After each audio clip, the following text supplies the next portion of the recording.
The Interstellar Boundary Explorer, or IBEX spacecraft, is unique in NASA's heliophysics fleet. Instead of studying the face of the Sun, IBEX looks at the very edge of the Sun's reach, starting at about 8 billion miles away. The region begins with the termination shock, where the solar wind abruptly slows down.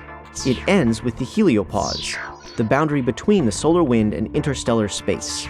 Between the two is the heliosheath, a teardrop-shaped region sculpted by the pressure of the interstellar medium. IBEX is also different because it makes its images from particles instead of light. Some of the atoms it detects originally came from the Sun as charged particles, traveled out to the heliosheath, bounced back, and gained electrons to make them neutral. Others were neutral to begin with and came from interstellar space. Both kinds are called energetic neutral atoms, or ENAs for short. Over the course of 6 months and many orbits, IBEX can paint a picture of the entire sky in ENAs.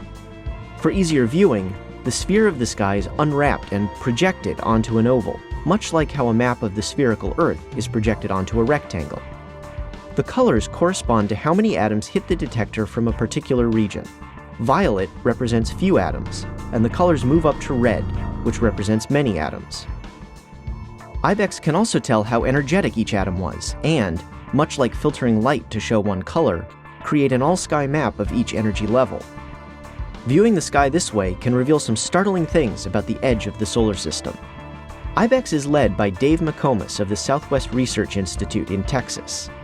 Its first major discovery was a ribbon of bounced ENAs showing unexpected activity at the edge of the solar system.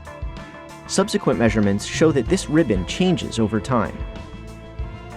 IBEX has also measured ENAs from the interstellar wind, giving scientists a clearer picture of its composition. Surprisingly, it turns out that the local interstellar material is different from the Sun, and the wind is slower and coming from a different direction than previously thought. Closer to home, IBEX has used ENAs to help understand the Earth's magnetosphere better, and has even observed the solar wind reflecting off the Moon. As IBEX continues to scan the Sun's horizon, who knows what other discoveries it will make?